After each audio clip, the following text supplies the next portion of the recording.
what do you call it, have exposed our people to unimaginable for history, when the white men arrived here, what year, roughly? The white man arrived here around 17 AD. Do you think that the white man in your... Look, I want to be honest with you. Yes. Is most of the Igbo people today practice Christianity? Or what do they practice, most of the Igbo people? Majority of Igbo people today practice Christianity because Christianity was forced on us. Forced? Right? Yeah, it was a forceful, it was imposed on our people. So would you say that the white man, not to be controversial, yes, but do you think that the white man is the...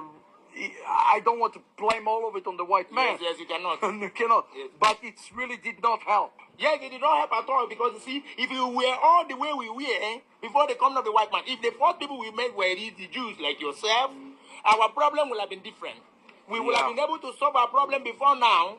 All that they needed to do is to remove the idolatry that is found in our midst. Every other thing would have been in place. So before you kind of lost your tradition, because all the tradition I hear, it's like, I said, this is Jewish, yes, with a twist. Yes. Not exactly, yes, but maybe 90%. Yes. You know? But now you're simulated with Christianity yes, to make things worse. Yes. And that's really impacted the community. Negatively. So I want to ask you a question. I mean, not to be controversial, because I see you have pages and pages of those traditions. Yes. And I hope you will make more videos for us, systematically walking us through those things. But I think it's overwhelming. We cannot say that the Igbo people do not have a connection to Israel. Not at all. We cannot say it. Can we say that they are exactly the tribe of God? Maybe. There is strong connection to the tribe of God here. Yes. We know that. I was with you, and you showed me the statue of the man with the knife and the sword. Yes. And the word God exactly mean that. The people of the knife and the sword. Yes. The word God also comes from the word Gdud, which means the fighting crew. Yes. And that's really what the tribe of God and the Igbo are known for. Yes. They're fighters. Yes. Okay? So this is historically validating those things. It is very evident in the 2.5 year war that we fought. The war that we fought here was not only with the federal troops, we even fought almost with the whole world, because the British people were involved in the war. Yeah, what do you call it? Even the Russians. Americans were there. But we were able to withstand them for 30 good months. You could imagine that. So here's my question to you. Go ahead. Recently they did a DNA testing in this country on some of the Igbo people. All right. The results came disappointing. Mm-hmm. Is that result make any impact on you, on your outlook and your connection with Israel? For you personally. Now, President, I was part of the people who took part in that test. Okay. I didn't even have all the details. But for all we know, that every Igbo man here knows that we are part of the lost 10 tribe of Israel. DNA test or no DNA test, we know that we are part of the lost 10 tribe of Israel. And besides, those of you out there in Israel, I know that as far back as 1919, there was nothing like Israel. You were scattered all over the world. I know how the scientist of Manchester University, Dr. Let me recall his name now, who invented an atom during the First World War. Then, and Theodor Hensel, a journalist who now started moving for the Zionist organization. So you were all over the world. Nobody was there. The place was a desolate place. But we are here. We know that we are Igbos. So now, and again, there are two things that qualify you as a Jew. You are either a Jew by birth or by faith. Because it is a historical fact that all the people who left to Egypt with Israel, when they were leaving Egypt, all of them were not Jews. And there is no record that somewhere along the line that they were ostracized. No, they remain Jews. So the Igbo man is a Jew.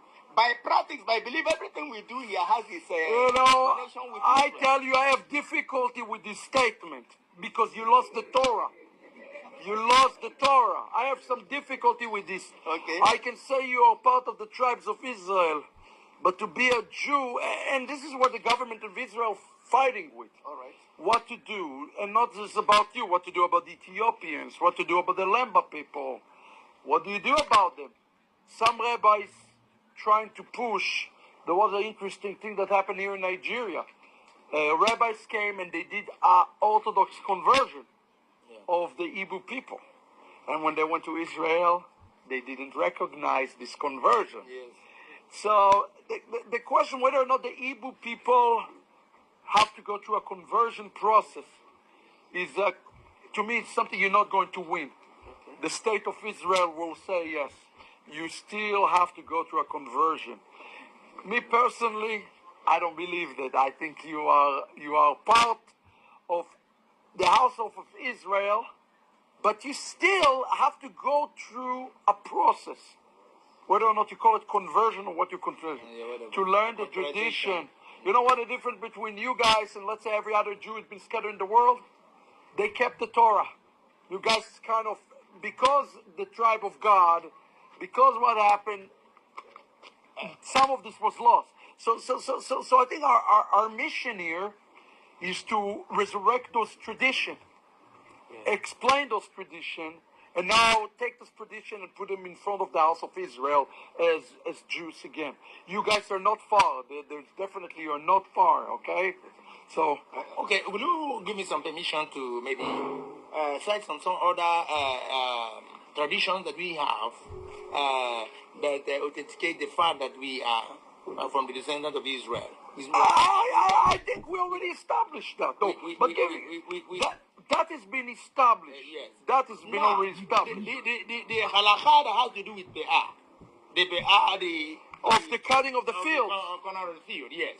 Now, in my own place, because when we sit down and I will talk about my own place. I come from Alai, in the local government area of Abia State. Okay. And by extension, I believe I know that it's also practiced in every part of Igbo land. When you do your final harvesting in Igbo land, you do not completely harvest everything. We leave some for the poor. The corners. The corners. And it is a ceremony in my place that at a particular point, these foreigners, strangers that come in our midst, the poor, the widow, the orphans, they have access to your farm, and they joyously go there to harvest those ones that you left behind. Amazing. It's our tradition. That's amazing. All right. Now, as it concerns also servant-master relationship, it is written in the Torah that if a man acquires a slave, though in this case not a slave, is a servant in our own case. If he acquires a slave, that slave is going to serve for 6 years, and on the 7th year be free. That's exactly what we do here. And we're studying it today. 6 years service, the 7th year free. You know, in a way, you're doing things in the ancient customs of our people. Because we're Asian people. Yeah. We're Asian people. Yes. That's a fact to show you that we are more ancient than even the 1948 establishment of the State of Israel. Yeah, I understand that. And besides, an Igbo man who kills somebody by accident. Yes. Yes. If a man in here kills by accident, he runs from this particular community to another town. And we never come back to this town until after 7 years because we have no standing high priest. Just like he said, the city of refuge in Israel. Yes. Yeah, I understood. So we do that.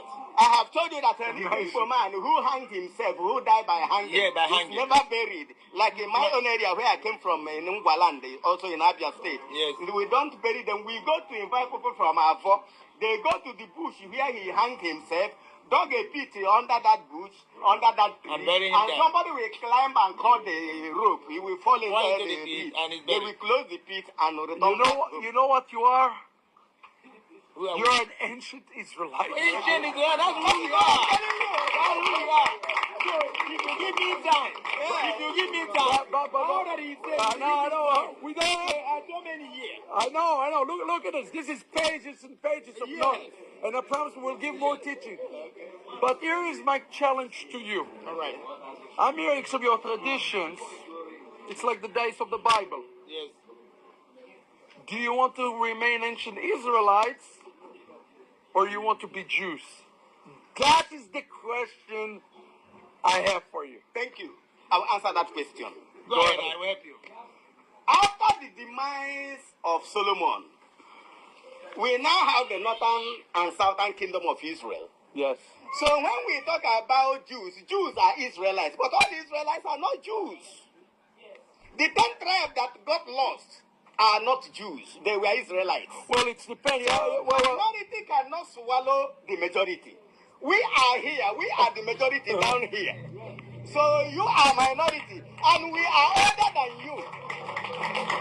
All right, that's wonderful. I'm not sure we will agree with this. Because the minority, remember, the minority was Joshua and Caleb. And they swallowed the tongue in the faithfulness. Hallelujah. Yes, it's coming from the rock. Hallelujah. Let me tell you. What do you call it? The Marabi. Listen. Igbo not the You see, shame. just like he has said, Now the you are scattering going of to the drop 10 this tribes video. The reason why I just played this video is people to that listen he is going to return that them the when time they are when the they fullness do of their time. DNA test, it not We match. are, what do you call Now it? this Grateful to the Most man, now I High can't for break the Judah, news. who They has don't even get shame. kept, what do you call it? The flag flying.